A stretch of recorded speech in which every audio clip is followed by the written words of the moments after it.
చివరి రోజు high drama. Municipal ఎన్నికల్లో బీఫామ్స్ దక్కని అభ్యర్థుల లొల్లి. బీఆర్ఎస్ ఎమ్మెల్యే గంగుల ఇంటిపై చెప్పులు మట్టిపోసి నిరసన.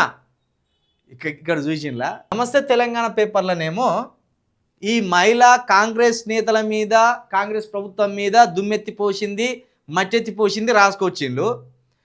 జీవన్ రెడ్డి వర్గానికి షాక్ అని బీఫామ్లు జింపిన్లని రాసుకొచ్చిండ్రు.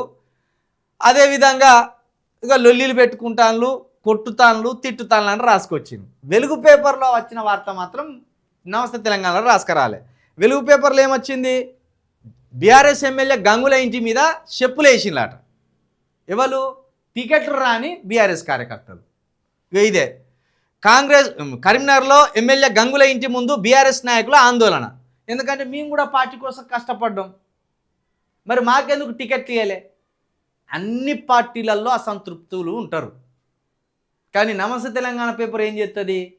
కాంగ్రెస్కు సంబంధించిన అసంతృప్తుల గురించి రాసుకొస్తుంది. వెలుగు ఏం చేస్తుంది? బీఆర్ఎస్కు సంబంధించిన అసంతృప్తుల గురించి రాసుకొస్తుంది. అంటే ఒకని బాగోతాలను ఒకటి బయట పెడతాం, కానీ తమ తప్పులను తాము ఎవరు తెలుసుకుంటలేరు.